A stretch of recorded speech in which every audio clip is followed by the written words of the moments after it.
E aí já vamos abrir aqui o quadro. Estamos gravando. Ok, gente. Já são 18h30. Dúvidas sobre a aula, sobre o livro-texto, sobre a lista de exercícios? Não? Então, vamos retomar a matéria. Oi, alguém vai falar alguma coisa?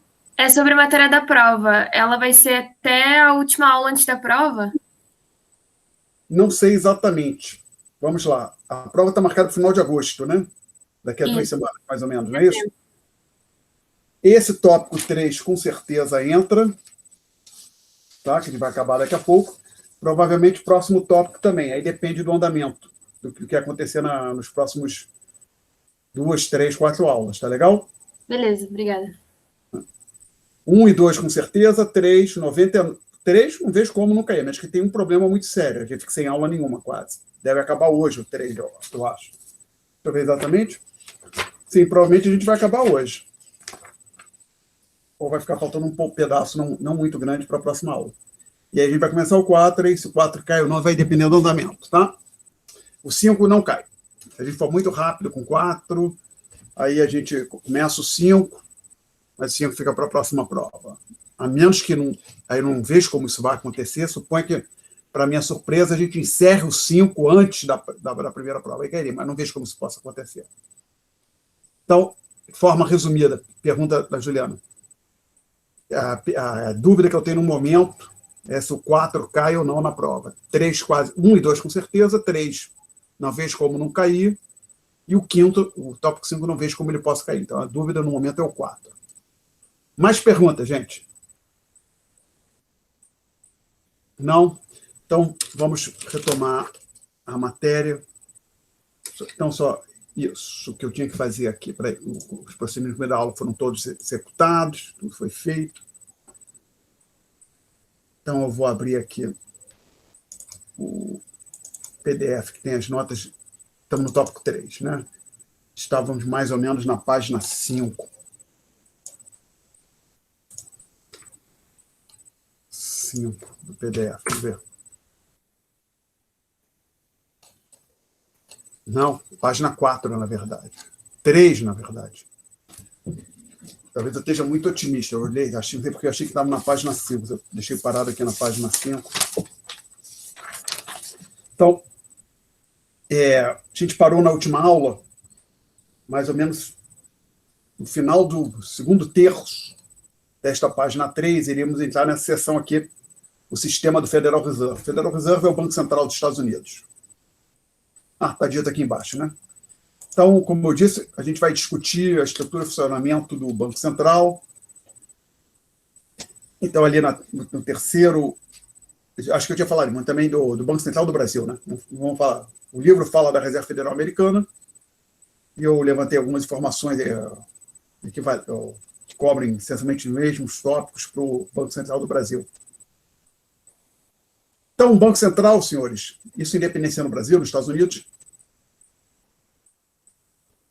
perdão, olha o que está escrito ali, é a instituição encarregada de supervisionar o sistema bancário e controlar a quantidade de moeda na economia. Veja que a gente está colocando ali duas funções. Controlar a quantidade de moeda, na prática, controlar o M0, um passivo do Banco Central, ele tem como controlar, e impactar o M1. Depois vai discutir por que ele não controla diretamente o M1, mas já digo, porque não é um passivo do Banco Central.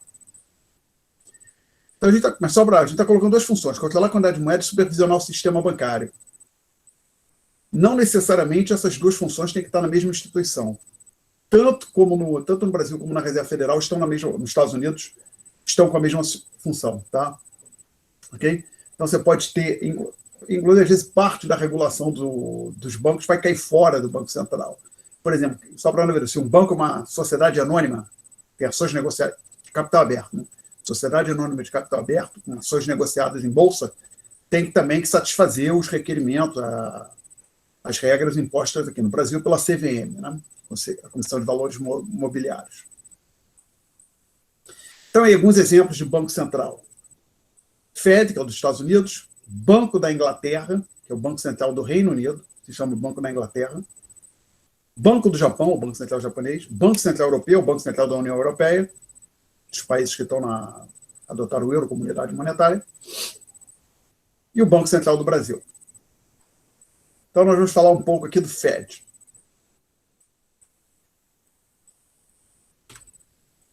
Foi criado em 1913, após uma séria crise bancária, uma séria crise bancária que ocorreu em 1907. Então, em 1907 houve uma crise bancária séria, bancos quebraram, houve corridas bancárias nos Estados Unidos, e em resposta a aquela crise, em 1913 foi criado a Reserva Federal. O presidente dos Estados Unidos, ou seja, quem estiver ocupando a posição que hoje é ocupada pelo Joe Biden, foi ocupada por Donald Trump, Barack Obama e outros no passado, ele indica o presidente do Fed para um mandato de 4 anos, sendo que os 2 mandatos não se iniciam na mesma data. Ou seja, cada presidente dos Estados Unidos precisará conviver pelo menos alguns anos com o presidente da Reserva Federal nomeado pelo seu antecessor. Então, o sujeito chega lá na Casa Branca todo poderoso, mas vai ter alguém lá na Reserva Federal que não foi indicado por ele, foi indicado pelo antecessor, que muitas vezes é de outro partido, né? O Fed é administrado por um conselho de governadores, que chama Board of Governors, que, por exemplo, o Conselho de Administração, é o nome que eles dão, porque seria o Conselho de Administração da Reserva Federal. E estão nesse conselho, além do presidente do Fed, 6 membros indicados pelo presidente da República para mandatos de 14 anos. Tá? E ele tem... existe algo nos Estados Unidos chamado Comissão Federal do Mercado Aberto, Federal Open Market Committee, FOMC.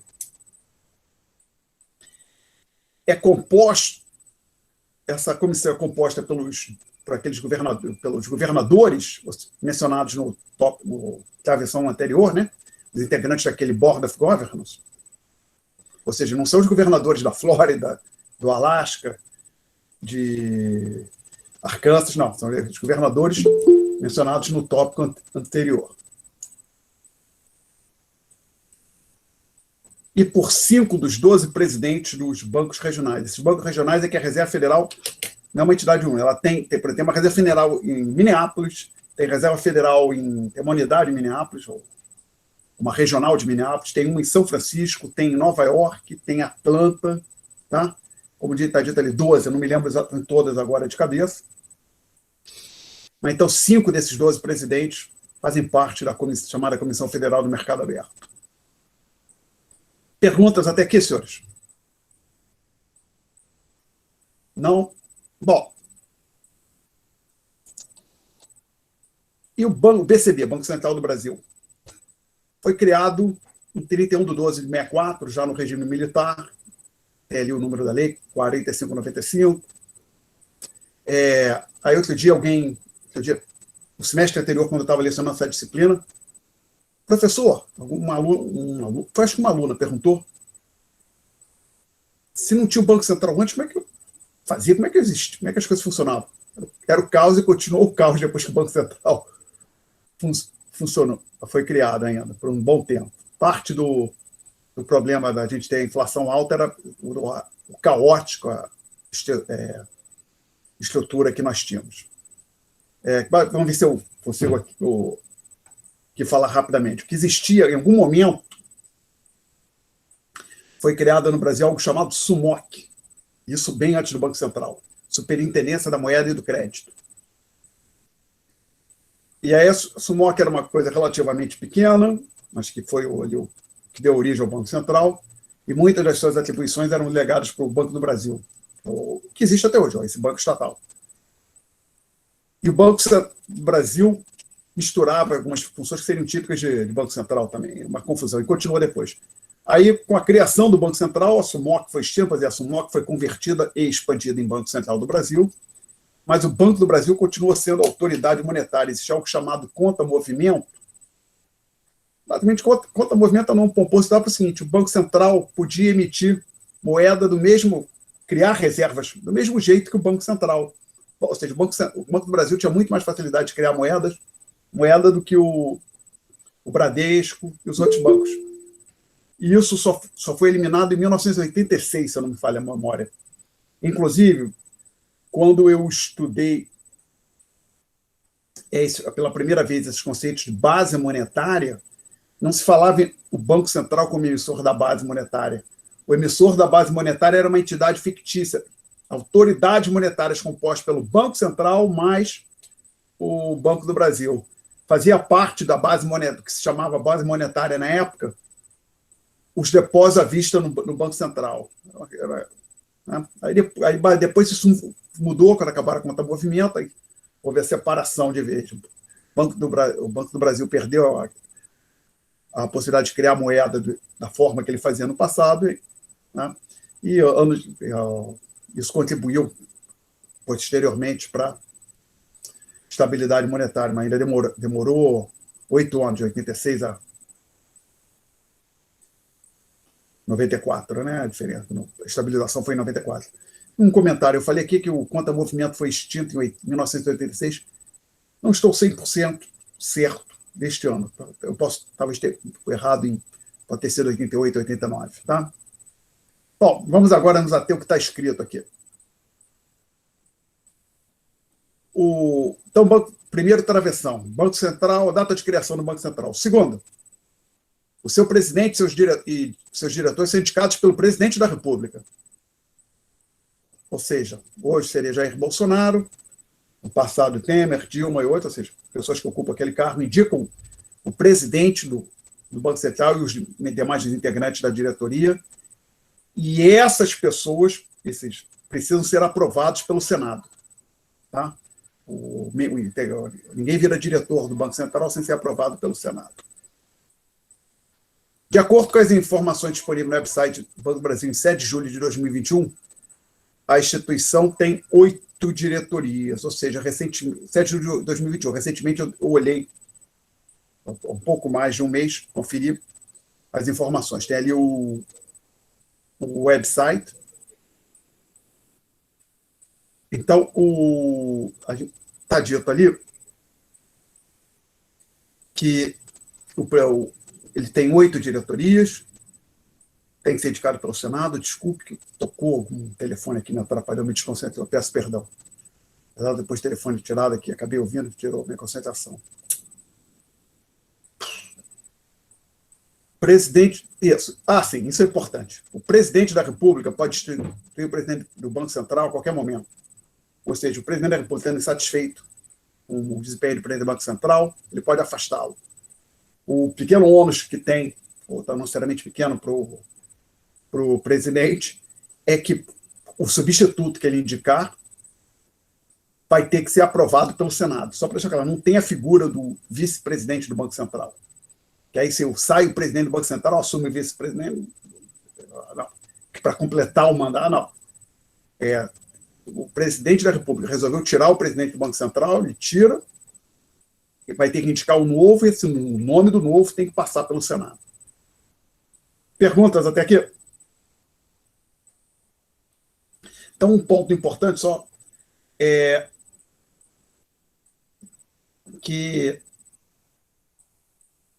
para a nossa discussão, observem que o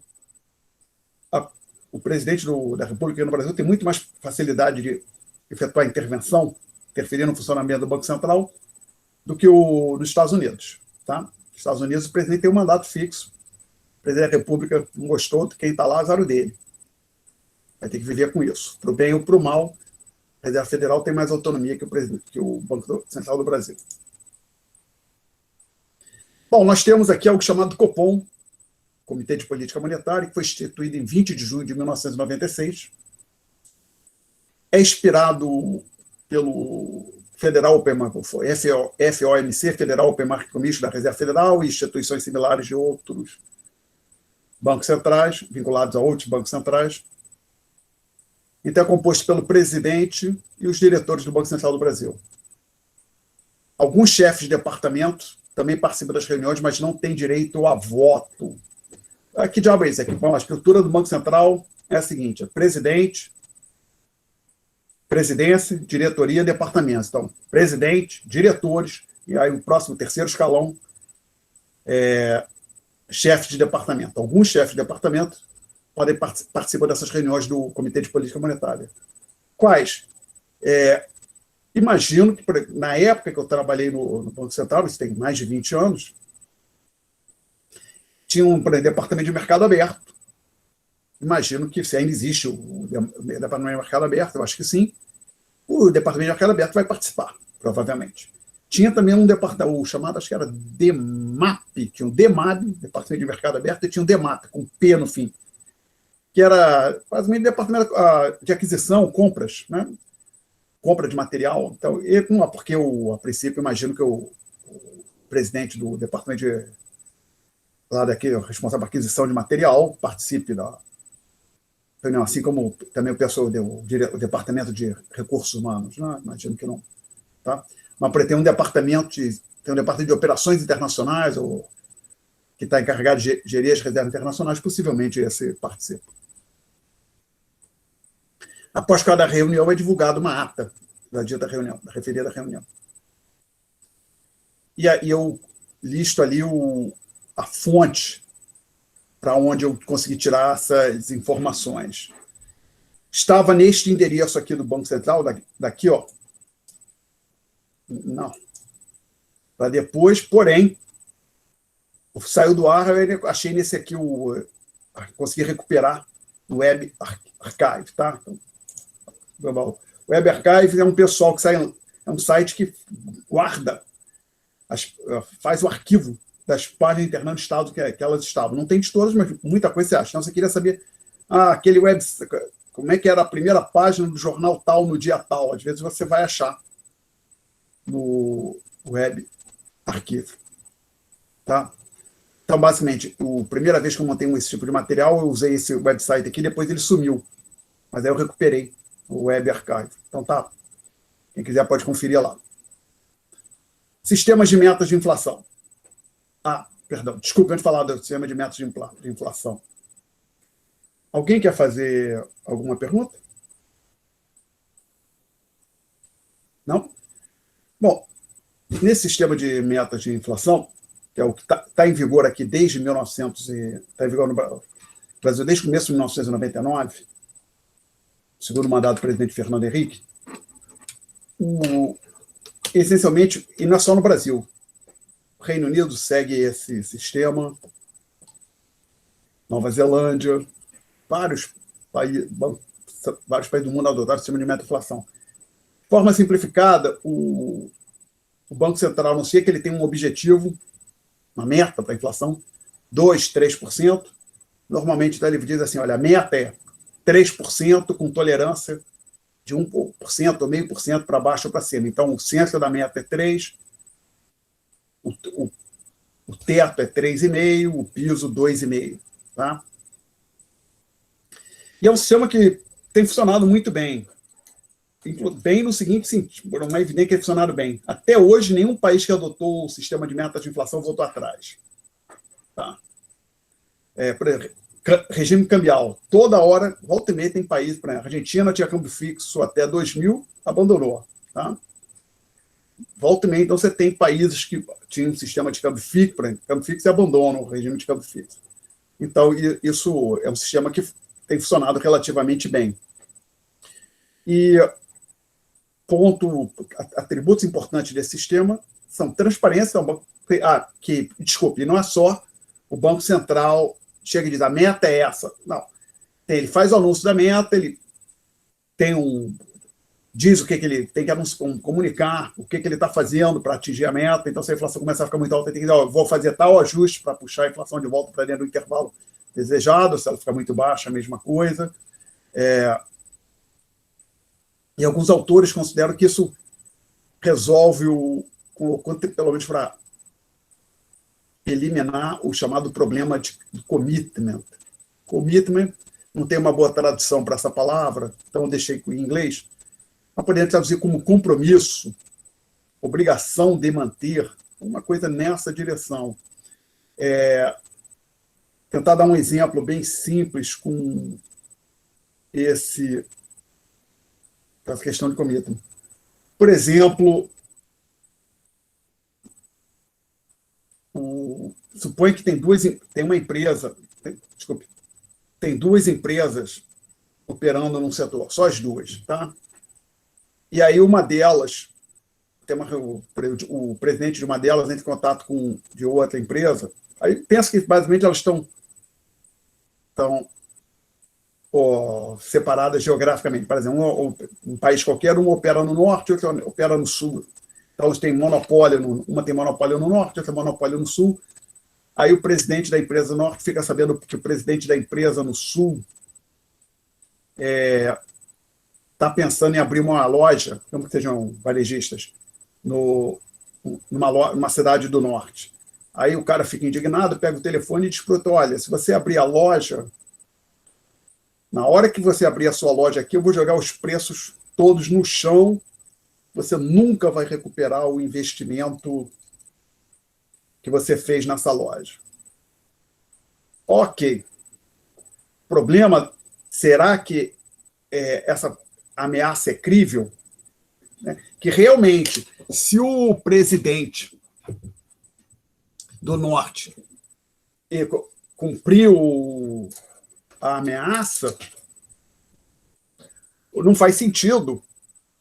Se o presidente não fosse cumprir a ameaça, ou se o sul tiver certeza que o presidente do norte fosse cumprir a ameaça, não teria sentido ele abrir a loja lá onde o outro opera, né? Porque vai ter prejuízo, o outro vai botar os preços no chão e a loja lá vai ser deficitária, por que eu vou fazer isso? O problema é que essa ameaça talvez não seja crível. Isso o pessoal que estuda a teoria dos jogos discute bastante, no seguinte sentido: suponha que a loja é instalada, é colocada. Depois que a loja está colocada, o que é melhor para o presidente das lojas do norte? Deixar para lá? Ou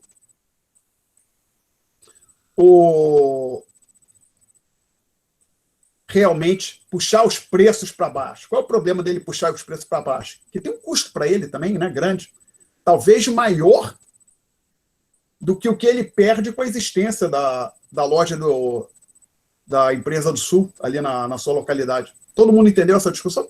Alguém quer fazer uma pergunta? Não? Então vamos lá. O problema que nessa questão que eu estou colocando há commitment por parte das empresas, das lojas do norte, em realmente retaliar uma eventual instalação de uma loja do competidor na sua área de atuação, puxando os preços para baixo. Realmente existe commitment, um compromisso com isso? Então, a ideia então, que você pode pensar também, com a inflação é a mesma coisa. O Banco Central, a princípio, em tese, pode chegar e falar: olha, se a inflação subir, eu vou apertar a política monetária, vou jogar a taxa de juros lá em cima, não quero nem saber se, por exemplo, se desemprego vai aumentar, se vai ter empresa quebrando porque não consegue, o crédito está muito caro, não quero saber. Eu vou manter a inflação lá no chão. Agora, o problema que surge uma coisa é falar antes da inflação estar alta. Depois que ela sobe, será que realmente o Banco Central vai realmente implementar aquilo que ele prometeu? Mas ele não deveria. Mas o truque nisso aqui é o seguinte: vamos voltar para o caso das lojas. Suponha que o presidente quando o presidente da loja do norte telefona lá para o competidor da loja do sul e diz: olha, se você botar a loja, meu cara, aqui, vou baixar os preços e a sua loja não vai ser lucrativa. Aí o presidente do sul: duvido que você faça isso, meu cara, estou nem aí. E desliga o telefone na cara dele. Tá? Por quê? O presidente do sul sabe que não há commitment com aquilo lá. Se ele botar a loja, efetivamente botar a loja, o incentivo para a loja do norte é deixar para lá. Para as lojas do norte, deixar aquilo para lá. Mas o presidente da loja do norte é um cara muito inteligente, teve sorte de estudar a teoria dos jogos, ele bola um truque. Mas não é qualquer manual de teoria dos jogos você encontra esse tipo de discussão, né? É uma coisa, conceito, a ideia é relativamente simples. Por exemplo, ele vai para uma, digamos que vamos supor que isso seja legalmente possível. Que uma boa parte dos países que eu vou falar agora, por lei, não seria permitido, né? Seria, ou poderia ter algum problema, que você não seria, você estaria tentando impedir os competidores de atuar, tentaria, tá, Arthur, aqui no Brasil tem uma instituição chamada CAD, para observar o comportamento de empresas grandes que tem uma fatia grande no mercado. Inclusive, outro dia eu vi a notícia que a loja americana comprou aquela rede de supermercado chamada Hortifruti, mas isso vai ter que ser aprovado pelo CAD, tá? Aqui no Brasil. Bom, mas vamos ignorar os aspectos jurídicos, porque não tem essa questão irrelevante.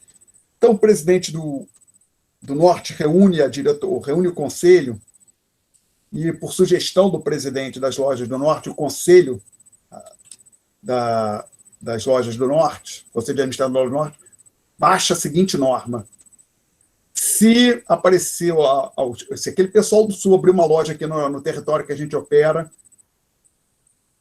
a nossa empresa vai abaixar os preços em 50%.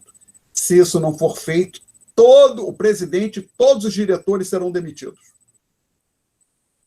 Agora a pergunta, supõe que isso é feito. Aí, agora, se a loja do Sul se o Sul entrar para começar a operar no Norte, o que vocês acham? O pessoal do Norte vai colocar o preço para baixo ou não? Sim ou não? Ninguém tem uma opinião? Apareceu uma ali no chat. Eu diria que sim, porque, veja bem, a regra é, só para deixar esse ponto claro, uma coisa é o presidente e a diretoria, basicamente eles são, vamos dizer assim, são inclusive os executivos, as pessoas que tocam o dia a dia da empresa. O conselho de administração define os objetivos, o que eles devem tentar alcançar, tá? Então, o conselho de administração determinou, surgindo uma loja, o Sul abrindo uma loja aqui, o pessoal do Sul abrindo uma loja no território que a gente opera, nós vamos reduzir todos os preços em 50%. Se não ocorrer a redução do preço, o presidente e os diretores estão todos eles demitidos. Aqui quem? Pelo Conselho de Administração. O Conselho de Administração supõe aqui que o Conselho de Administração pode sacar o presidente e o diretor a qualquer momento. Agora, então, veja bem, para quem está tocando a empresa, a diretoria, o presidente e os demais diretores, para eles é o seguinte, se aparecer uma loja do Sul, na região que eles controlam, a opção tem duas coisas: ou abaixa o preço, não interessa se isso é bom ou não. Se não abaixar o preço, eles perdem o emprego. Então, agora tem alguma coisa para induzir o pessoal do Norte a baixar o preço, mesmo que, a princípio, não havia interesse. Mas você não tinha interesse, por que ele vai fazer? Agora que vem o ponto. Aí, de posse dessa reunião, dessa decisão no conselho, aí digamos que isso está bem documentado, tem como provar que isso aconteceu. Aí o presidente da loja do Norte, de novo, pega lá o celular dele, telefona para o coleguinha dele, que é presidente das empresas que operam, da empresa que opera no Sul, fala: olha aqui, meu cara, você falou que eu não ia baixar o preço? Só para dizer, estou te mandando aqui por WhatsApp, a foto, por Sedex, seja lá como for, da ata da última reunião do conselho aqui, já falaram que se a gente não baixar o preço, eu perco meu emprego. Não estou a fim de perder emprego, não, tá? Então, se você abrir a loja aqui, a gente vai baixar o preço, sim. Agora, essa informação chegou ao presidente da Loja do Sul. O presidente da Loja do Sul vai querer abrir a loja? Não. Agora, porque ele percebeu. Chegou para ele agora o seguinte: surgiu alguma coisa, aconteceu lá no Norte, mudou a situação. Antes eu ia abrir a loja e depois que ela estivesse lá, os camaradas iam decidir se queriam retaliar ou não, via preço. Não ia valer a pena para eles iam ter que aceitar minha presença lá. Porém, a situação mudou, porque agora tem uma entidade, no caso o Conselho, em outra entidade, forçando o presidente e demais diretores das lojas do Norte a puxarem os preços para baixo, me retaliarem caso eu abra a empresa, abra uma unidade lá. Agora não vai, a situação mudou. Então, deixa para lá, não vamos abrir. Porque agora existe uma ameaça crível de que se eu abrir a loja no local que eu estava pensando em abrir, eles vão retaliar puxando os preços para baixo. Tá? Então, o commitment, a ideia é essa. Um agente perde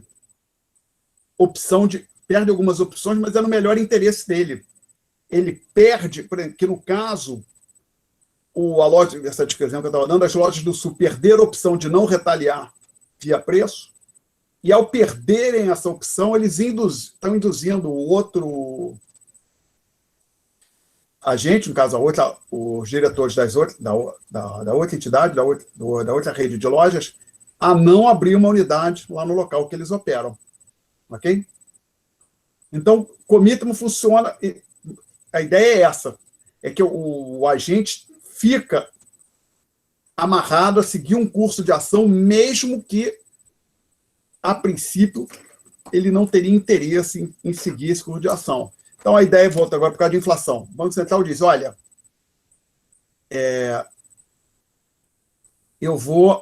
se a inflação subir, eu vou fazer o que tiver que fazer para colocá-la dentro da meta.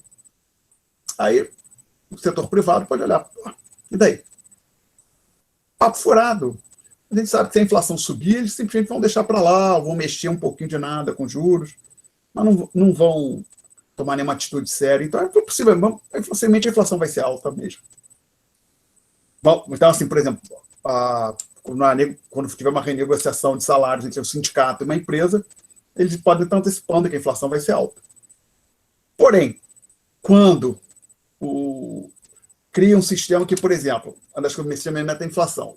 Quando a inflação não atinge a meta, o pessoal que está no Banco Central tem que, pelo menos, redigir uma carta explicando para o ministro da Fazenda, presidente da República, por que não cumpriu a meta.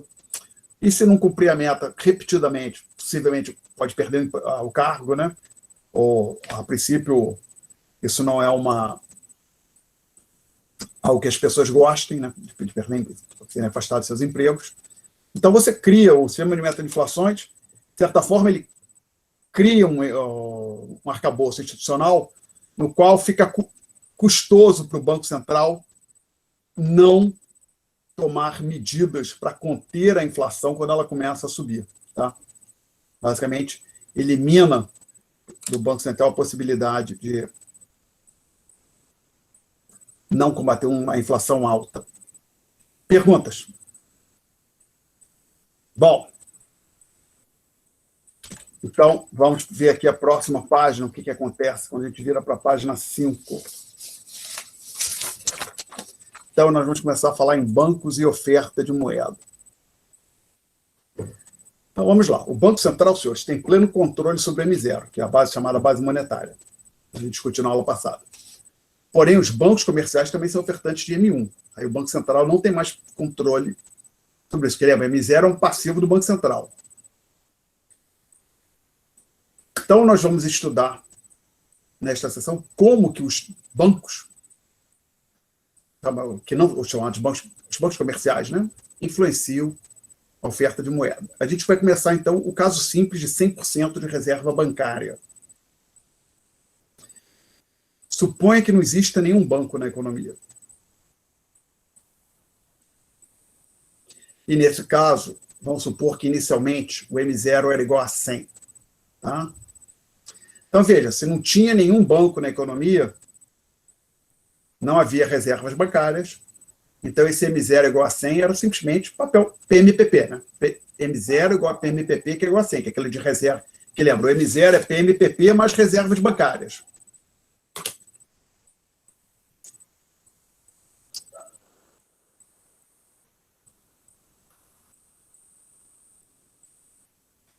Mas se não tem banco nenhum, o RB é igual a zero. Então, o M0 é igual ao PMPP.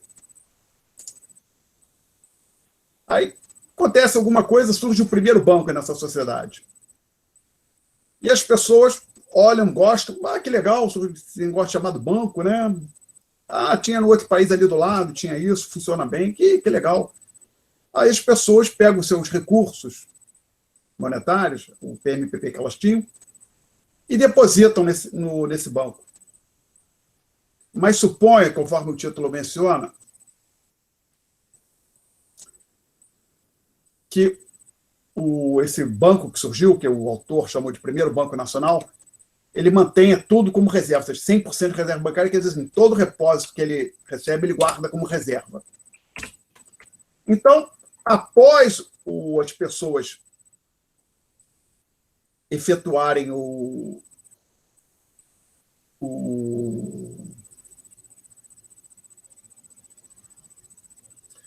os depósitos, o balanço desse primeiro Banco Nacional, bem sim, supõe que o banco surgiu só de nome, não tem capital, não tem nada. Ou se você quiser, você poderia ter colocado um mais aqui. Um M mais, só, por exemplo, falando da variação. Então, o que aconteceu? Quando o banco recebe depósitos, o saldo que as pessoas têm no banco é um passivo do banco, depósito à vista, passa para 100, que as pessoas têm depósito de 100, elas podem sacar esses 100 reais do banco. Porém, o banco tem nos seus ativos reservas no montante de 100. Então, antes do surgimento do primeiro Banco Nacional, nós tínhamos estava na questão, M0 era igual a 100, mais ainda,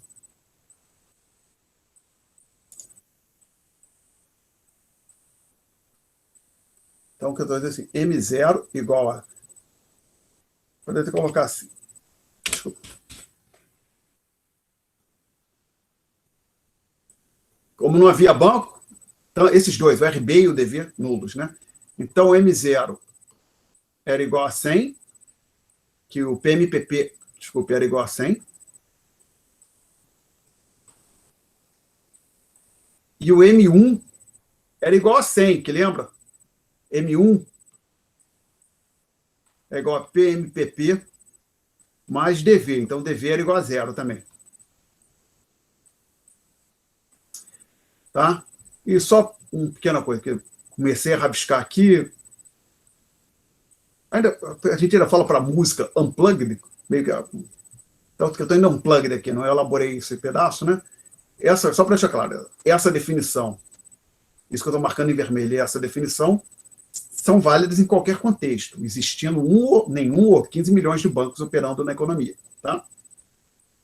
Então, a gente vai continuar usando essas definições em vermelho no próximo passo. Que é a situação, vou falar aqui depois, ou seja, depois que surgiu o primeiro banco. Então, o que aconteceu? As pessoas depositaram todos os recursos que elas tinham no banco. O PMPP agora é zero. Porém, elas têm depósito à vista, tem um saldo de 100, depósito à vista. E os bancos, o banco é o primeiro Banco Nacional, ele sentou em cima do dinheiro, entre aspas, sentou em cima. Ele guarda, ele mantém sob a forma de reservas. Então, a gente tem isso aqui 100. Então, o que aconteceu? O M0 continua sendo igual a 100, tá? E o M1 continua igual a 100 também. O que mudou foi a composição. Antes, tentar colocar aqui numa tabelinha o resultado disso. Ver se eu consigo. Uma síntese. O pessoal pensa como seria a melhor maneira de colocar essa tabela. O M0. Então, acho que eu vou colocar assim, peraí. A e D, quer dizer, antes e depois. Vou colocar aqui. PMPP. Não, desculpe. Alguém se opõe que eu apague o quadro? Não, professor. Obrigado. Então, vamos lá. Preciso de mais espaço. Vamos ver. Eu quero colocar o seguinte. M0. Isso aqui, perdão, isso vai ficar no fim. Vamos lá. Antes, depois em linha. Ah, quer dizer, antes, depois. Vamos colocar aqui. PMPP. DV, reservas bancárias. E aqui, M0 e M1.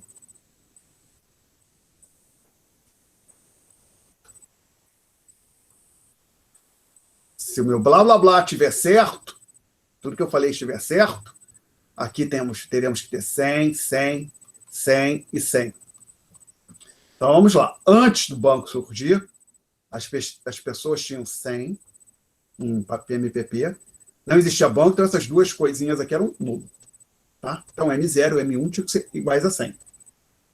Na hora que surgiu o primeiro banco, as pessoas pegaram aqueles 100 reais, que é os 100 milhões de reais, seja lá o que for, unidade, depositaram naquele banco, isso aqui zerou, as pessoas passaram a ter um saldo de 100 e o banco passou a ter reserva de 100. Tá?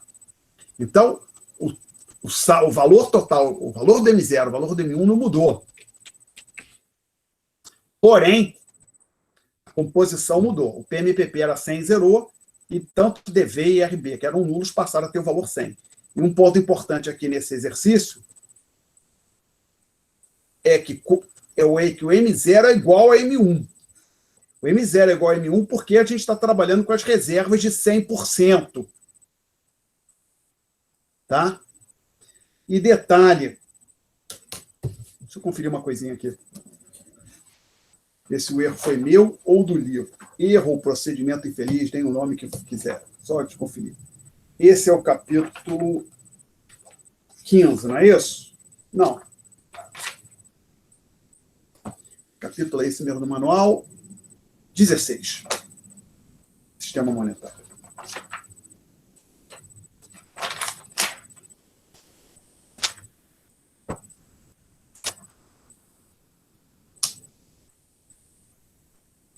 Eu copiei o livro e o livro cometeu, não chega a ser um erro, só que eu vou deixar claro, gente. Este 100, eu vou marcar em verde, que aqui está, que apareceu aqui, que aparece várias vezes, não tem nada a ver com esse 100% aqui, tá claro? Aqui é 100% reserva bancária, tanto que, inclusive, eu poderia, só para não haver dúvida, eu poderia, por exemplo, ter mudado esse exercício um pouco, eu me dei conta agora. O livro coloca assim, ter colocado aqui 200, o que a gente teria aqui? 200, 200, 200, 200, 200, 200. Então, aí o que o M0 e o M1 continuaram em 200, tá? Mas continua tendo igualdade de M0 com M1, tá? Então, o ponto é, o M0 é igual a M1 porque nesse exemplo bem simples aqui, as reservas bancárias correspondem a 100% dos depósitos à vista, ou seja, tudo que é depositado é mantido sob a forma de reserva por esse banco, esse primeiro Banco Nacional. Não precisa assumir que existe um único banco. Eu poderia dizer que tinha 15 milhões de bancos, se todos eles mantêm tudo que é depositado sob a forma de reservas, o resultado seria o mesmo. Alguma pergunta até aqui, gente? Professor, no Brasil, os bancos são obrigados a manter quanto por cento de reserva? A legislação diz. Não é 100%, certamente, é menos. Tenho aqui uns dados para 2018, na página 7, caiu para 21% em dezembro, tá? Final de 2018. Obrigado. Eu lembro de ter ocorrido outra mudança desde então. Pode ter ocorrido. Você sabe se em outros países a taxa é parecida, se a gente tem uma reserva menor, maior? Não sei dizer. Aí não sei dizer. Tá? Tranquilo. Ok. Aí, depois, no final da aula, se você me lembrar, a gente pode jogar no Google e ver o que aparece no. Tá? Não sei se. Agora, não lembro se o texto também discute alguma coisa desse tipo. Não me lembro. Bom, Agora, reserva de 100% não é comum. Vou dizer que inclusive já aconteceu no Brasil, em algum momento, falaram que tinha reserva 100%, mas não é muito comum, não. Bom, agora, vamos ver. Desculpe, com essa conclusão aqui, que M0 é igual a M1, ambos iguais a 100, sempre, a gente conclui que os bancos não criam liquidez, no sentido que tinha um volume de liquidez, uma oferta de moeda gerada pelo Banco Central, o M0, o banco surgiu e não agregou liquidez para a economia. Tá? Que havia não agregou, a oferta de moeda não cresceu. Mas, como eu disse, isso decorre do fato das reservas serem de 100%. Vamos ver o que acontece agora. No outro, quando a gente passa para o segundo, quase o terceiro título aqui nessa página 5, onde ele fala em criação de moeda por meio de sistema de reservas bancárias fracionárias. Agora, os bancos não vão ter que manter 100% de reserva, vão manter menos. Então, como o título deixa claro, em um sistema de reservas fracionárias, o banco mantém apenas parte dos depósitos como reserva. Então, a gente vai supor que os bancos mantêm 10% dos depósitos como reserva, ao invés de 100%. Aí, então, o que acontece? Acontece que vai acontecer aqui em algum momento que o balanço patrimonial desse primeiro Banco Nacional é dado por aquilo ali. Por quê? Ele recebeu os depósitos de 100, aí ele mantém 10 como reservas, tá? E, porém, ele empresta 90, tá? Ok? E, por simplicidade, o que está acontecendo aqui, estamos com esse balanço que aí está, é que tem duas coisas que poderiam acontecer. Suponha que a gente está aqui nessa situação aqui ainda. O banco acabou de receber os depósitos, ainda não emprestou o dinheiro e está com reservas de 100. Aí suponha que ele empresta o dinheiro. Se o banco fizer aquilo que na prática acontece no mundo real, basicamente ele simplesmente avisa a quem recebeu o empréstimo: olha, tem um dinheiro está disponível na sua conta, o saldo da sua conta aumentou, é que ele está emprestando 90, tá legal? Então, isto aqui deixaria de ser 100.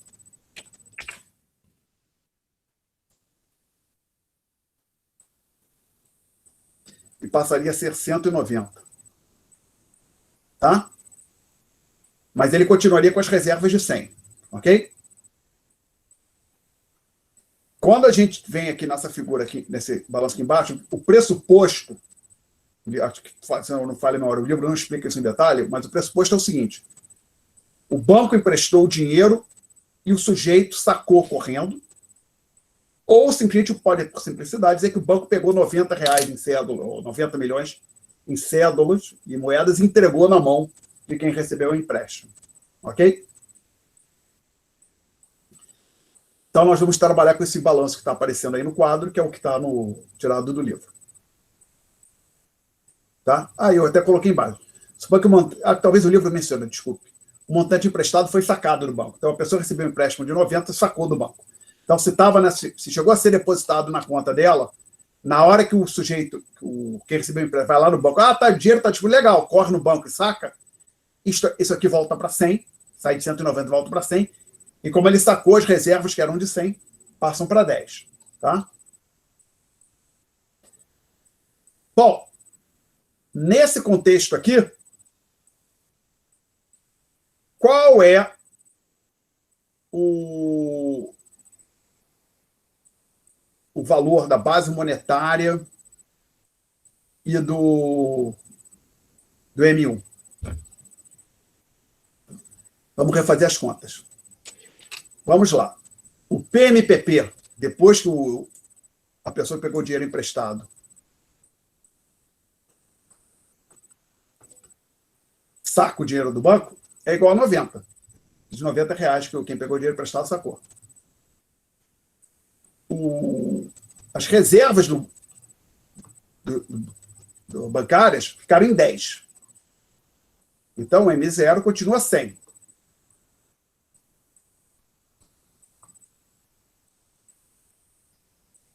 E o M1? Precisamos ver o dever. Aí a gente vem para cá. Quanto é o dever? O dever, conforme vocês podem ver aqui no balanço, 100. Então, o M1 vai ser igual a PMPP, que é 90, mais depósito à vista, 100, que é 190. Agora, aqui você tem M1 maior que M0. Então, na hora que os bancos deixam de manter reservas de 100%, é que eles passam a criar moeda, tá? Criar liquidez para a economia. Então, as duas últimas linhas dessa página 5. Conclusão, os bancos criam moeda quando eles mantêm somente uma fração dos depósitos como reserva. Alguma pergunta até aqui, gente? Professor, então eles estariam involuntariamente inflacionando a moeda. Se eles estão... Eu não diria inflacionar, eles estão criando moeda, tá? Tá certo? Entendi. Mas estaria desvalorizando o valor da moeda que eles estão usando, não? Se eles estão deixando mais em circulação? Você pode pensar o seguinte, se não existisse banco nenhum, na hora que criasse, começasse a funcionar, tenderia a subir o nível de preços, tá? Mas acho que Entendi. O que acontece é que, no fim, você não houve ainda fenômeno inflacionário duradouro, persistente, que inclui o problema com a inflação, lembra? Uma das coisas que a gente, quando começa a falar em inflação, é que a gente tem que mensurar, precisa de um índice de preço, né? Então, imagina a seguinte situação. Os preços estão estáveis. Aí tem um problema, tem um choque, por exemplo, geada num canto, afeta a produção de tomate, de café, que diabo seja. Aí o preço de um bem, ou dois, arroz ou café sobe. Isso é inflação? Vai ser computado no índice de preço como se fosse, né? Mas não é um processo duradouro. Você me daqui a uns 6 meses, o preço retorna para o patamar original, tá legal? A gente vai discutir isso mais à frente, ok? Entendi. Tá certo? Mas, assim, basicamente, uma maneira... Não estou dizendo para fazer isso. Basicamente, se você fechasse todos os bancos, você ia reduzir a liquidez na economia, tá? E ajudaria a conter a inflação. Ou de outra maneira de tentar reduzir a oferta de moeda, um exemplo foi o plano Collor daqui. Com o plano Collor, quando houve confisco de recursos nos bancos, inclusive a inflação caiu abruptamente, para que depois voltou a crescer. Ela voltou. Bom, vamos lá. Aí, próxima página, 6. Então, aqui no topo da página 6. Importante. A sociedade não ficou mais rica por ter mais moeda só. Jogou o banco, o governo entrega dinheiro para as pessoas. Eu falei aqui, não, o governo entregar dinheiro na mão das pessoas, ninguém vai ficar mais rico com isso. A sociedade como um todo, desculpe. O governo, vou colocar assim, se alguém pegasse, abrisse minha carteira, tirasse dinheiro dali e entregasse para outra pessoa, eu fiquei mais pobre, você recebeu o dinheiro ficou mais rico. Se fosse um imposto, saiu da minha conta no banco, da minha carteira e foi para outra pessoa, sim, eu fiquei mais pobre, fiquei mais rico. Mas a sociedade como um todo, ela não fica mais rica se o governo distribuir dinheiro. Mesma coisa, o simples fato dos bancos surgirem e aumentarem a oferta de moeda não faz não faz a sociedade ficar mais rica. A contribuição que vai acontecer é, como eu cheguei a falar rapidamente na aula passada, é que os bancos permitem que haja um encontro de agentes superavitários, poupadores, com agentes que querem receber financiamento. Tá? Isso é um aspecto importante, que outro dia eu lembrei, depois da última aula, né? Hoje é a segunda, depois da aula de quarta, eu lembrei comprar alguma coisa, ou ver se tinha alguma coisa no Mercado Livre. Talvez para vocês seja difícil de entender, mas nem sempre existiu o Mercado Livre. Algum dos senhores lembra da época o que era o Brasil sem Mercado Livre? O Mercado Livre já existia antes da pandemia, né, gente? Sim, sou muito jovem, professor. Você não lembra, Henrique, ou lembra? Não, eu era muito pequeno. Não, mas assim, na verdade, então, assim, como eu lembro, assim, for olhar, é o seguinte, eu vejo vendedores, às vezes, reclamando, pô, que o Mercado Livre não faz de galinha, ele monta aquela plataforma, aquela estrutura, ele cobra uma percentagem da venda do vendedor, entendeu? Mas mas qual o serviço que ele faz, então? Tem vários. Um deles, por exemplo, ele tem uma plataforma de pagamentos, o tal Mercado Pago, associado ao Mercado Livre. Ele faz também transporte e distribuição. Antigamente, você comprava. As primeiras vezes que eu comprei no Mercado Livre, era correio. O vendedor tinha que apostar no correio. Tá? Tempos depois, o Mercado Livre criou o seu próprio mecanismo, sua própria unidade de distribuição. Hoje, então, tem caminhãozinho amarelo, não é só do correio. O correio é meio laranja, né? Os caminhãozinhos amarelos andando por aí, distribuindo mercadoria, tá? Mas então, assim, então, o Mercado Livre, ele presta, olhar, vários serviços para os compradores e vendedores. Mas um deles que ele facilita o encontro de vendedores e compradores. Hoje é bem mais fácil comprar algumas coisas, talvez pela idade dos senhores isso não tenha acontecido ainda, mas, por exemplo, outro dia eu tive que comprar uma peça para uma máquina de... Não, desculpe, na verdade, coifa de fogão, aquele negócio fica em cima, com ventilação em cima do fogão, eu tive que trocar o filtro, queria que eu estava lá muito sujo, lavei, mas estava muito sujo, eu quero com um filtro novo. Foi há pouco depois que começou a pandemia. Onde eu achei o filtro sem problema nenhum? Mercado Livre. Já achei outras coisas também, uma peça para uma máquina de lavar roupa, umas coisas assim. Tinha um bando de coisa no Mercado Livre. É relativamente fácil de achar esse tipo de coisa. Antigamente, na década de 90, o que acontecia? Era um inferno. Você queria um filtro para uma sua coifa. Você pegava... e assim, basicamente você joga o modelo, aparece no Mercado Livre, filtro para coifa, serve com as coifas tais e tais. Aí você acha só lá, isso aqui que eu quero. Você pode mandar uma mensagem para o vendedor. Outra coisa que eu já comprei também, saco de lixo para colocar dentro do aspirador. Antigamente, para você comprar isso, você, por exemplo, esse tal filtro, se fosse há 30 anos, eu teria que pegar o filtro, meter num saco, sair andando por loja, procurando, batendo perna, ia em Copacabana, no centro, nos lugares que tem loja de ferragem, de equipamento, para ver se eu achava, e a possível solução seria numa loja lá, pedir para o cara encomendar do fabricante. Hoje em dia é muito mais fácil, né? Então, basicamente, o Mercado Livre permite o encontro dos vendedores com os compradores. É muito mais esse tipo de... Que, basicamente, eu quero comprar papel ou caneta, você vai numa papelaria na esquina, no quarteirão, ou 3 quarteirões da sua residência, ou numa loja do lado do seu local de trabalho, ou no supermercado tem caneta, papel também, às vezes, você compra isso sem maiores problemas. Mas essas coisas especializadas, por exemplo, uma peça para um fogão, para uma máquina de lavar, essas coisas, como eu falei, coisa tem que ser específica, né? Aí tem que procurar. Facilita muito a existência desse glorioso Mercado Livre, que é basicamente a versão que veio da Argentina, o Mercado Livre. É o que a gente tem aqui no Brasil, porque seria o eBay, né? Facilita o encontro dos compradores e vendedores. Então, o que o mercado financeiro faz é facilitar o encontro de agentes poupadores e agentes deficitários. Inclusive, isso aconteceu no exemplo que a gente discutiu aqui. Alguém tinha dinheiro sobrando, R$100, colocou no banco, e esse dinheiro, esses recursos, foram repassados para alguém que pegou emprestado 90, a parte, não tudo, tá? Agora, um ponto importante aqui também nessa discussão é que, apesar da sociedade ter ganho liquidez, agora a liquidez passou para 190, aconteceu alguma coisa. A sociedade como um todo, o setor não bancário, ele se endividou, certo? A sociedade ficou mais líquida, porém está mais endividada, que tem aquela dívida de 90 com o banco, tá legal?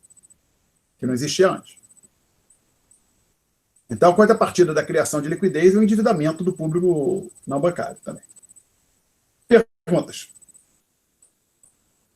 Não? Bom, agora vamos falar do tal de multiplicador da moeda.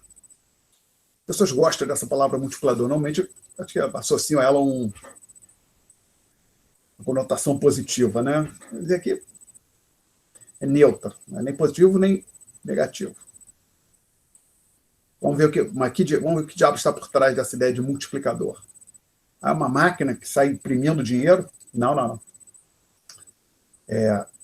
O ponto é, a criação de moeda não para no primeiro Banco Nacional.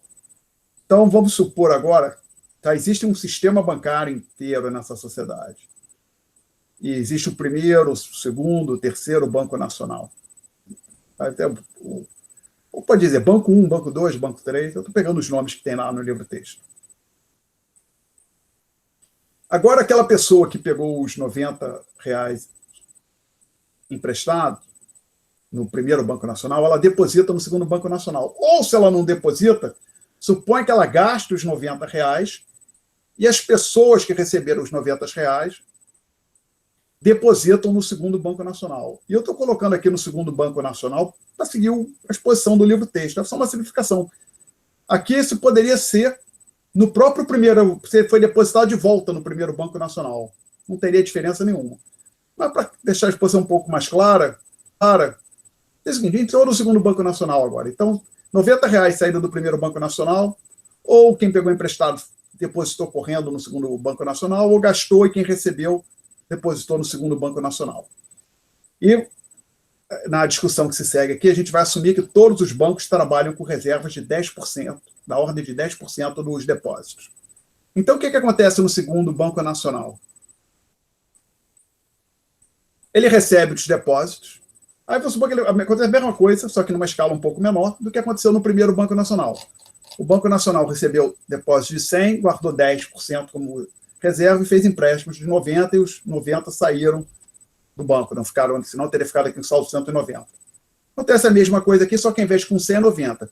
Houve depósito de 90, o depósito inicial de 90 de 100 é 90, depois 90, 10% mantidos como sobre reservas, 81 foram emprestados e saíram do banco. Tá? Alguma pergunta até aqui? Agora, esses 81 circularam pela economia e após circular, eles entram no terceiro Banco Nacional. O que o terceiro Banco Nacional faz?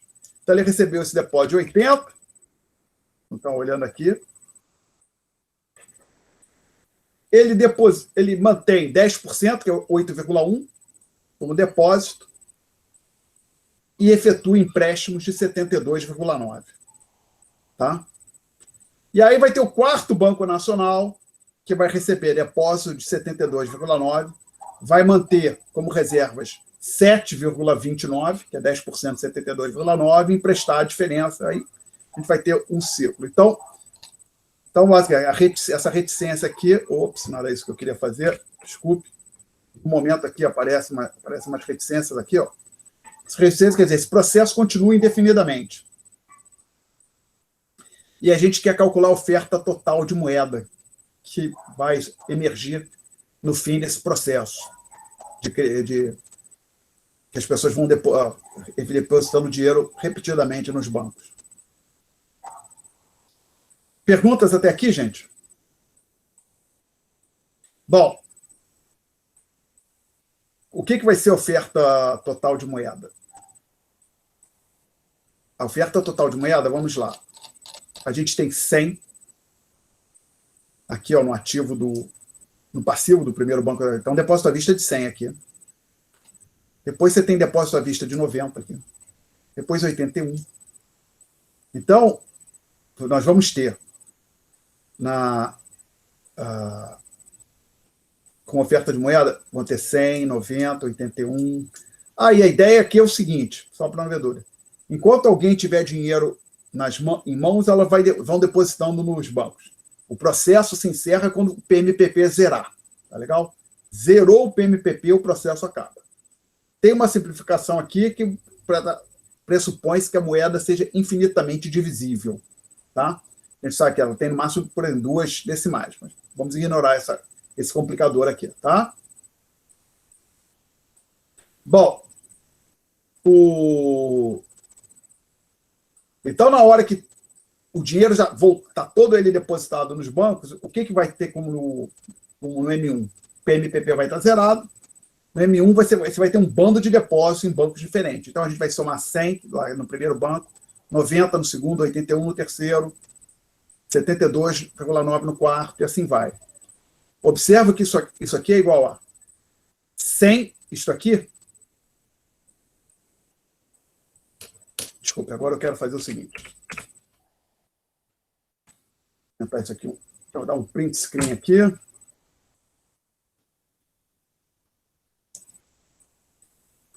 Colar. Quero copiar e colar esse pedacinho só aqui, lá nas notas de aula.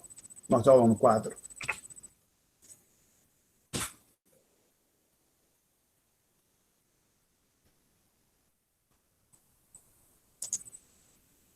Então, vamos lá.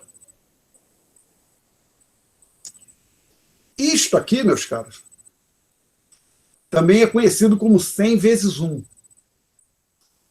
E 1 também é conhecido como qualquer número positivo. Não, qualquer número diferente de 0 elevado a 0, né? Qualquer número diferente de 0 elevado, que 0 elevado a 0 ainda não é nada, mas qualquer número diferente de 0 elevado a 0 é 1. Então, isto aqui é o famoso número 1. Tá? Então, desculpa. Então, deixar claro. E isto que está aqui, ó, é aquilo que lá está. Está em verde, corresponde ao que está em verde do lado esquerdo. Agora, voltar para o azul.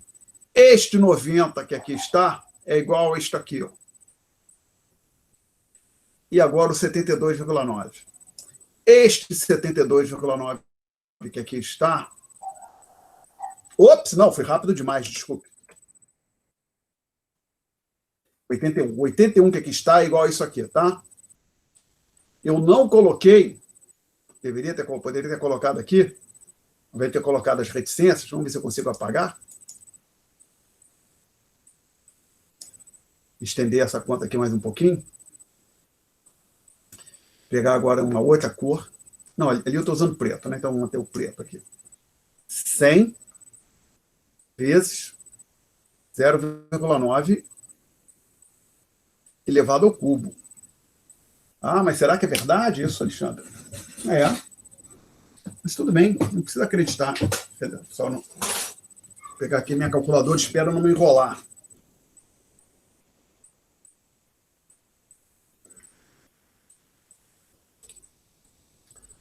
Ponto 9 elevado a 3.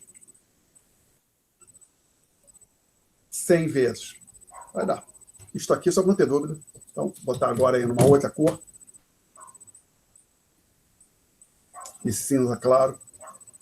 Isto que eu aqui é exatamente igual a isto aqui, tá? Aí poderia continuar a soma.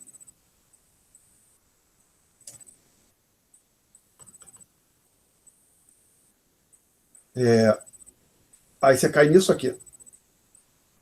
Você pode colocar o 100 em evidência, tá legal? Desculpe. Tá. Colocar o 100 em evidência. Isto aqui, entre parênteses, que eu vou tentar então agora marcar com uma outra cor, se eu localizar aqui, um cinza escuro. Tentei botar esse retângulo. É a soma dos termos de uma PG infinita. O primeiro termo é 1 e a razão é 0,9. A fórmula é essa aqui. Quem tiver dúvida, pega um livro de matemática, dá uma olhada, a soma dos termos da PG infinita. Tá? Então, aquilo que está entre parênteses é igual àquela fração que ali está. Aí, resolve a fração, faz a conta, fecha tudo, você vai obter 1000. Então, a conclusão dessa discussão aqui é que o M1 é igual a 1000. Agora criou bastante liquidez. O M0 é 100. Que lembrar, como é que eu sei que M0 é 100? Que os bancos trabalham reserva de 10%. Eu estou dizendo que M1 é 100. Como o PMPP é 0, o DV tem que ser igual a... O depósito à vista é 1000. Como as reservas são da ordem de 10% do DV, as reservas bancárias são 100. Tá? Então, vamos ver. Então, Então, a gente tem aqui M1 igual a 1.000, M0 igual a 100. Claramente, o M1 é maior que o M0, mas a gente pode dizer um pouco mais sobre a relação desses dois senhores.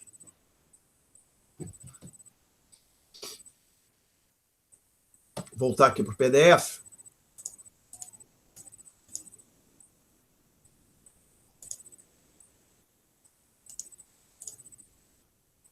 Não salvar. Estava na página 6, porque veio para a página 7. Aqui. Então, vamos agora falar da fórmula do multiplicador monetário. O que observa o seguinte. Pegar esse termo aqui, discutir ele com um pouco mais de detalhes.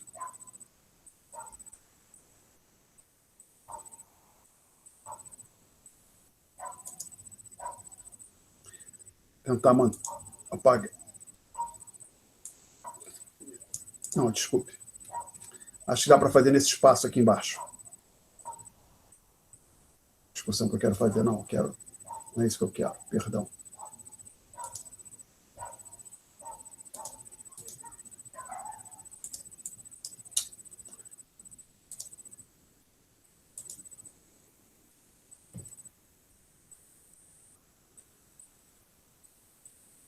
Os senhores observam essa fórmula que está escrita ali em algum momento, fazendo essa passagem por aqui. Na verdade, isso aqui é igual a 100 sobre 0,1, tá legal? Porém, o que é 0,1? É igual a 10%. E é justamente a taxa de reserva. Então, a gente vai usar aqui a letra R, esse R maiúsculo, para denotar a taxa de reserva, a fração dos depósitos que o banco mantém como reservas. Então, neste capítulo aqui, estamos usando o R para denotar isso. Em um capítulo anterior, o R maiúsculo era a taxa nominal de juros. Sabe? Porque o R é a taxa de reservas da economia. Tá? E 100 é o M0. Então, observe que a oferta de moeda, na verdade, ela foi igual a M0 sobre R. Tá? Ou, também, pode escrever assim,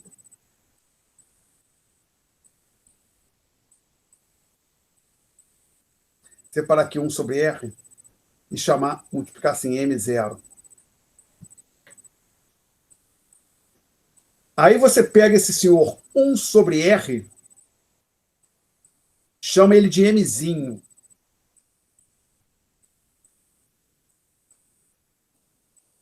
Então, peço desculpas pela confusão.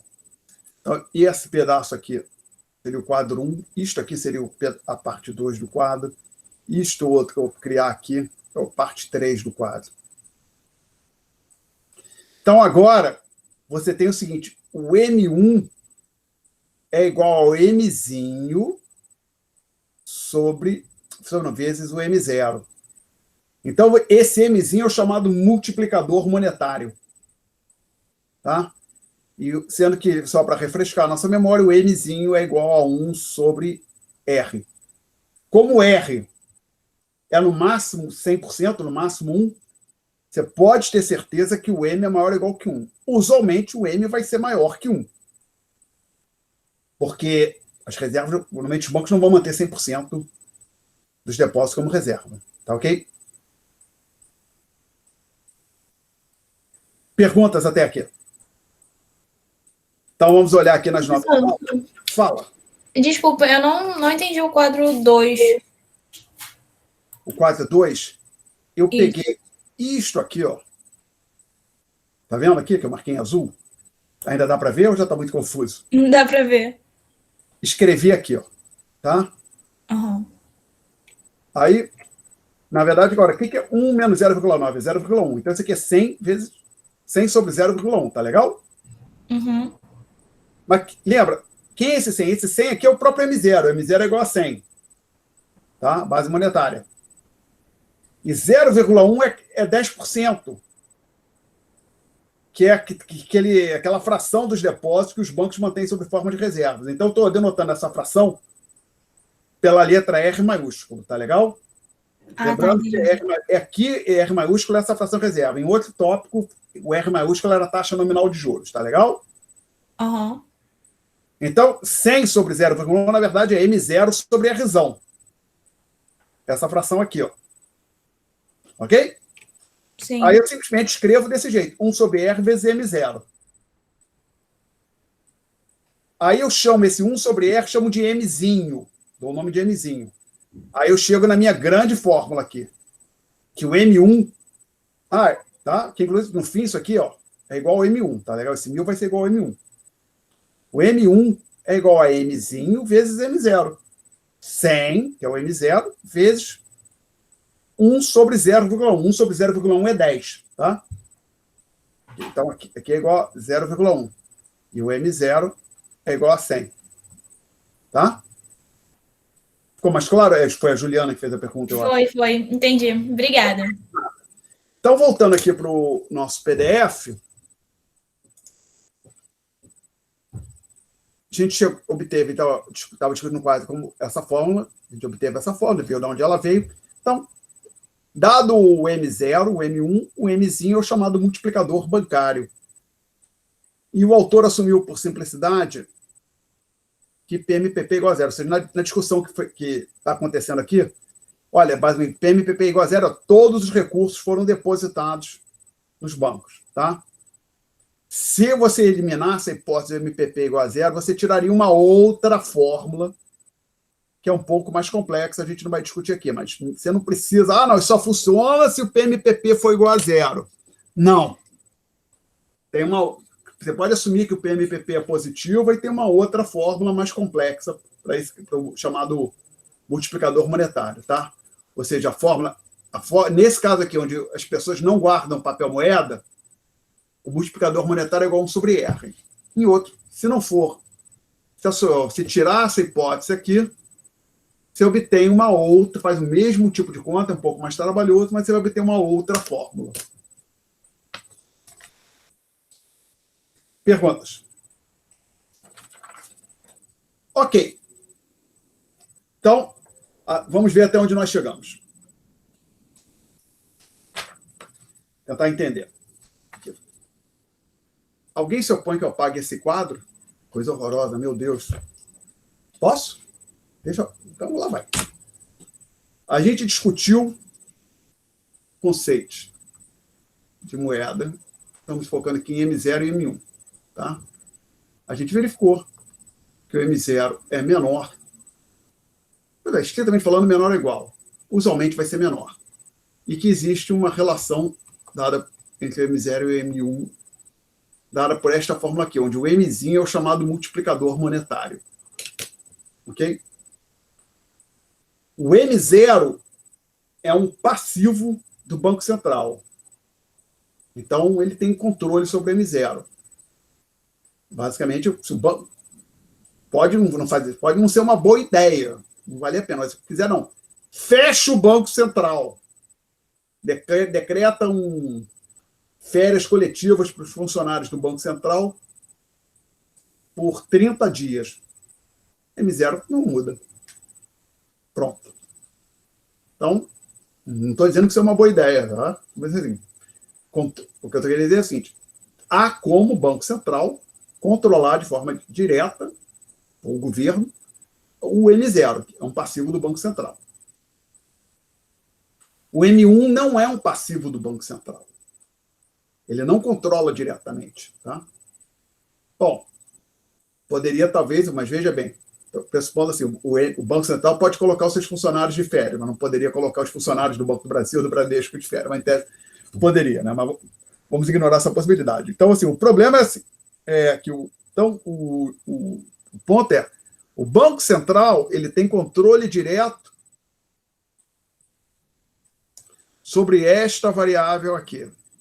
Porém, ele quer controlar o M1. Então, ele pode usar esta fórmula, né, desde que o M seja relativamente estável, para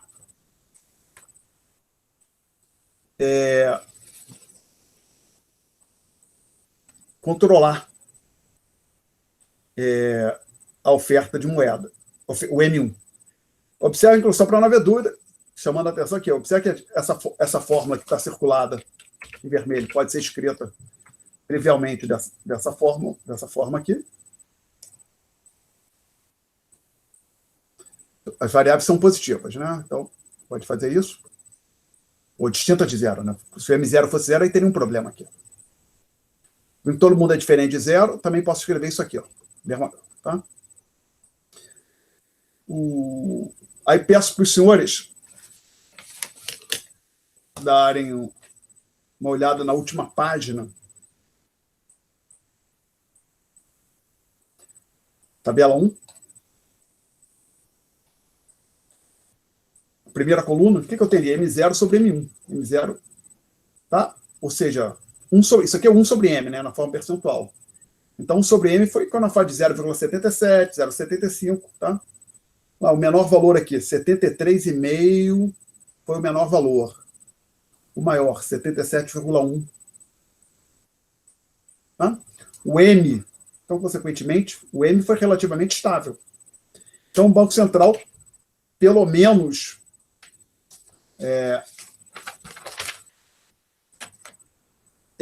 pelo menos os dados sugerem que ele tem a possibilidade de, manipulando, impactando o M0 e usando o fato que o M é relativamente constante, impactar o M1. E só para deixar claro, gente, esse M não é uma constante como o G que a gente aprende em física, né? 9,8 metros por segundo quadrado no Equador, não é isso? E 10, metros por segundo quadrado no polo, não é isso? Minha memória está correta?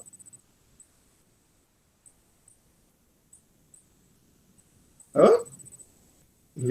Não? Ninguém lembra disso aí? Não sei se é exato. Acho que sim. Eu não lembro dos polos, não. Eu lembro de 9,8 só. 9,8 metros por segundo quadrado, né? Como é que a Terra não é uma esfera perfeita, então, se eu não me falha a memória, o G é um pouco maior no polo do que em outros locais. Mas vamos supor 9,8 metros por segundo quadrado. E se a gente trabalhar lá, isso é constante. Não, o M não é uma constante imutável como o G, tá? Pode oscilar, pode ser afetado pelas ações do próprio Banco Central, a gente vai incluir isso depois, mas a ideia é que o Banco Central pode usar o fato que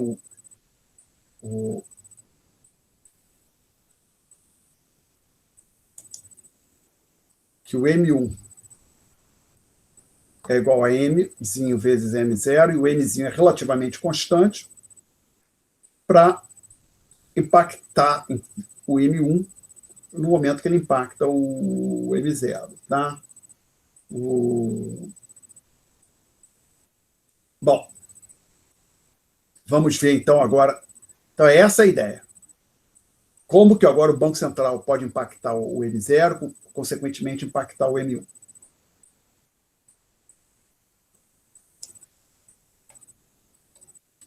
Então, estamos entrando aqui na página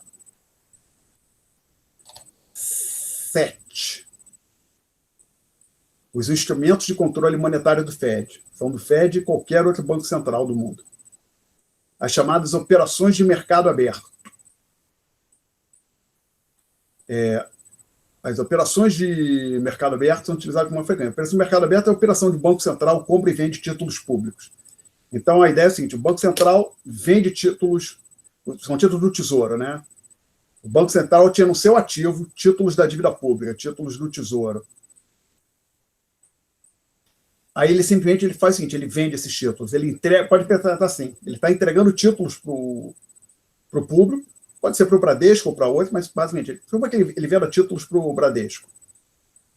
E aí é como se o Bradesco entregasse moeda na mão do Banco Central. Não é feito com moeda física, nem com título, não tem residência física. Tudo hoje bytes do computador, né, registros contábeis. Então, simplesmente, fica registrado na Selic que Por exemplo, o Bradesco comprou 1 bilhão de títulos, o equivalente a 1 bilhão de títulos do Tesouro, que estavam em poder do Banco Central, foram comprados pelo Bradesco, agora são do Bradesco esses títulos. Porém, lá, o Banco Central avisa, ou o Bradesco já fica sabendo, olha, o seu saldo junto ao Banco Central caiu 1 bilhão. As suas reservas junto ao Banco Central caíram em 1 bilhão, tá legal? Então, na hora que, por exemplo, o Banco Central, então, ele faz o seguinte, ele vende títulos, ele entrega títulos para quem está fora, a gente fora do Banco Central, seja Bradesco ou quem quer que seja, e ele recebe moeda, destrói moeda, que a gente diz. Então, assim, o Banco Central vende títulos, ele destrói moeda. E quando o Banco Central compra títulos, aí é a operação oposta. Um agente entrega títulos para o Banco Central, em contrapartida, entrega moeda para esse agente. O Banco Central cria moeda quando ele compra títulos públicos. Ok? Ou também cria moeda quando ele compra dólar, por exemplo. Ele compra dólar, alguém entrega dólar para o Banco Central e o Banco Central entrega moeda doméstica, reais, para o vendedor, para a pessoa que vendeu o dólar. Entrega no sentido figurado, né? Obviamente, o Banco Central não opera com moeda física. Ok? Então, essas operações são utilizadas com maior frequência, a principal ferramenta que o Banco Central tem para fazer essas operações, porque é mais fácil de fazer, é fácil de reverter. Se achou que comprou títulos demais, ele pode daqui a pouco revender parte desses títulos. É a principal operação, instrumento de controle monetário. Tá? Segundo instrumento de controle monetário, alteração das reservas exigidas. O que é isso?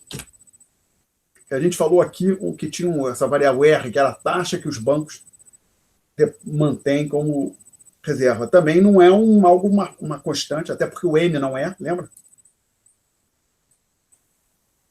Você pode dizer que, na verdade, o R ele teria dois componentes. Ele poderia ser composto dessa forma aqui. Um R barra, que é o mínimo exigido pelo Banco Central, mais algo que eu chamo assim RL, o livre, que o banco mantém por sua conta, por sua própria conta. Então, você poderia dizer alguma coisa desse tipo aqui. Isso aqui é 0,1 é igual a 0,08 que o Banco Central exige, mais 0,02 que o banco mantém por sua própria conta. Ok? Então, a ideia... Agora, então, lembrar, o M vai ser dado por 1 sobre R. Então, o truque é que quando o M cresce, o R cresce, o M vai cair, né? A relação entre os dois é decrescente, as duas variáveis. Então, a ideia que pode acontecer é o seguinte: suponha que o Banco Central ele quer reduzir a liquidez na economia, ele quer gerar uma contração monetária. Um dos caminhos que o Banco Central pode fazer, ele pode, por exemplo, por simplicidade, não mexer no M0, manter o M0 fixo, puxar o Mzinho para baixo. Ah, mas como é que ele puxa o Mzinho para baixo? Ele pode, por exemplo, aumentar essa variável aqui. Então, por exemplo, suponha que a gente estivesse trabalhando com esses números. Aí o Banco Central diz, não, agora o R barra é 0,15. Bom, aqui já vai ter que ser pelo menos 0,15, né? Aí se os bancos, por exemplo, supõe a possibilidade que os bancos optam por manter 0,02. Então aqui viria para 0,17, né? Ok? Então o Banco Central, subindo e descendo... perdão, o Banco Central ele define um mínimo de reservas que os bancos têm que manter. Possivelmente os bancos vão manter um pouco mais, ou seja, esse RL possivelmente vai ser positivo também. Tá? Então, a ideia é que basicamente é o seguinte: puxando o R barra para cima, o exigido, o mínimo exigido, o Banco Central consegue puxar o R para cima, ou reduzindo o R barra, ele permite que o R caia também. Tá? Então, é assim, mexer com as reservas... Então, desculpe. Operação de mercado aberto. Alguém se opõe que eu pague o quadro? Não? Operação de mercado aberto. A ideia aqui é o seguinte: a operação do mercado aberto ela vai impactar o M0. Tá? e via aí depois impacto M1. Outra coisa, o outro caminho que o item 2 está discutindo é mexer com esse sujeito aqui. Você mexe com as reservas mínimas de forma, por exemplo, aumenta as reservas mínimas exigidas dos bancos de forma a reduzir o Mzinho. E reduz as reservas exigidas de forma a aumentar o Mzinho. Ok? Perguntas? Bom, voltar ali para o PDF, então. Aí, se não falha a memória, está de que isso é feito, assim, são utilizados esporadicamente. O Banco Central não fica mudando isso toda hora, a todo minuto. A operação de mercado aberto é feita quase que ou diariamente, ou várias vezes ao longo do dia, mas esse aqui é utilizado esporadicamente. Tá?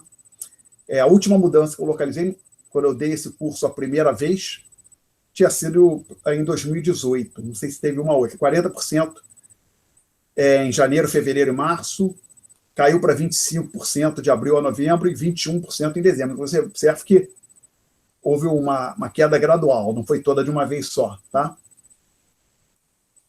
Inclusive, a gente pode olhar, aproveitar aquela tabela que eu tenho, que também é para 2018,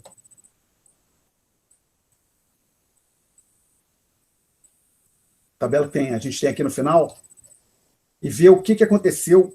E aqui tem uma infelicidade, né? Desculpe. Esse R que aparece aqui, gente, na tabela, é o que eu chamei de RB. Ou seja, essa fração, a fração é aquilo que eu chamei de R. Isto aqui deveria ser RB, tá? Então, isso aqui, ó, desculpe. Aqui deveria ser RB sobre depósito à vista, tá? Não fui consistente na anotação, peço desculpa. Era de, sei lá, 50% em janeiro, na prática. Vamos dizer que 50%. Fechou o ano em 44%. Então, vamos anotar essas informações. Estou arredondando. 50% em janeiro, 44% em dezembro de 2008. Aí a gente volta aqui na página anterior. Apesar do Banco Central ter reduzido, desculpe, voltando aqui, foi de 50 para 44, uma queda de 6 pontos percentuais. Observe que ele reduziu de 40 para 21, 19 pontos percentuais. Tá? Mas então isso quer dizer o seguinte: os bancos aumentaram consideravelmente as reservas livres. Né? As reservas livres deles eram da ordem de 10% em janeiro, porque eles estavam operando com 50%, e chegou em dezembro com reservas livres da ordem de 13%. Não é isso? Que fechou em 44%, 13% de reservas livres, como percentagem dos depósitos. Tá? Mas o fato é que, com isso, o banco conseguiu reduzir a razão de reserva e depósito. Ela caiu não tanto quanto ele puxou aqui no mínimo exigido, mas houve um impacto. Perguntas? Até aqui. E o terceiro item são as chamadas alterações na taxa de redesconto. Falar rapidamente por que tem essa palavra, eu digo, do título redesconto. Existe uma operação chamada desconto de duplicado, desconto de título. Você pensa da seguinte forma, isso vem do... É histórico isso, tem esse nome surgiu há mais de 50 anos, provavelmente, desculpe. Então, suponha que alguém tinha, antigamente, quando o título existia fisicamente, alguém te dizia que tinha, olha, tem aqui R$1.000 para receber em 31 do 10, outubro são próprios. Outubro, 31 dias, né? Então tá ok. Tá? Então eu sou proprietário de um título que vai me pagar R$1.000 no dia 31 de 10 de 2021. Mas por um motivo qualquer eu quero pegar dinheiro, eu quero antecipar isso. Então um caminho que eu tenho, isso é bastante comum, chamada operação de desconto, que fala de desconto de duplicata, é alguém ir no banco, por exemplo, suponho que um pouco antes, digamos agora no dia 30/8 de 2021, alguém vai ao banco e diz, quero dinheiro, mas assim, aí o banco, vou te emprestar, olha, não, mas na verdade, olha só, eu tenho esses R$1.000 aqui, o banco pode olhar para mim, você você não te conheço, você não é um bom... Não sei se você é um bom pagador. Não, mas tudo bem. Eu tenho esse título aqui dessa empresa, que é uma boa pagadora, que vai me pagar R$1.000. Aí o que na prática acontece é que o banco compra aquele título. Quando é que o banco vai pagar? R$1.000? Não. O banco não vai pagar agora no dia 30 R$1.000 para receber R$1.000 dali a 2 meses, né? Então, é o seguinte, o banco vai me pagar alguma coisa, como digamos, R$920. Tá? Então, isso aí houve um desconto. O banco comprou o título com desconto. Tá legal? Então, aí, e o redesconto? A ideia era o seguinte, quando um banco precisa de dinheiro, ele ia no Banco Central pedir dinheiro emprestado e levava aqueles títulos que ele tinha comprado para serem descontados. Aí é como se fosse um segundo desconto, por isso que chama de redesconto. Se você for olhar no manual, na versão em inglês do Menker, só fala discount, não fala rediscount, ou second discount, não. A expressão redesconto é que a gente usa aqui no português brasileiro, aqui no Brasil, acho que em Portugal também, não tenho certeza, tá?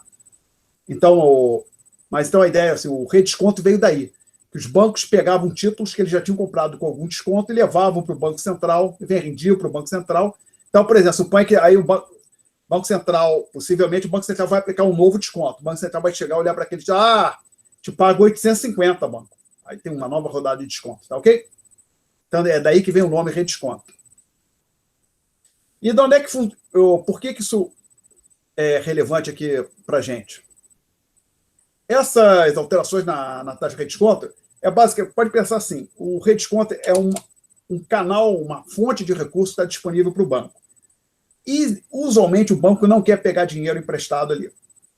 Está dinheiro para o Banco do Brasil, o Bradesco, os bancos comerciais. Por quê? Usualmente as taxas não são boas. Então, quando um banco precisa de dinheiro, ele descobre, emprestei dinheiro demais, preciso levantar recursos, ele pode, por exemplo, tentar vender títulos públicos que ele tem em seu poder. Ele pode também no mercado interbancário, ter empréstimo junto a outros bancos. Aí, se ainda continuar precisando de dinheiro, aí ele vai no Banco Central. É que aí que o Banco Central atua como emprestador de última instância para os bancos. Usualmente, a taxa nessas operações não são muito boas para os bancos. Tá? São taxas punitivas. Tá? Então, agora pensando na complexidade que é a operação do banco, tá? Um banco como o Bradesco, o Banco do Brasil, no mesmo dia ele está recebendo depósitos, está recebendo pagamentos, está emprestando dinheiro, está comprando dólar, está vendendo títulos públicos, está comprando euro, vendendo euro, está recebendo transferência do exterior, está mandando dinheiro de depositante do exterior, tá? um depositante do exterior, tira o meu dinheiro do fundo, deixa um pedaço na conta corrente, bota outro nesse outro fundo. Imagina quando é recurso que um banco gerencia num dia. Tá? Então, a única maneira, uma maneira de reduzir a chance, uma maneira do banco reduzir a chance dele ter que bater no Banco Central, ele reduzir, por exemplo, o volume de empréstimos que ele concede, consequentemente, reduzir a liquidez da economia. Né? Então, quando o Banco Central, vamos usar aqui a letra I, que também é usada para denotar a taxa de juros.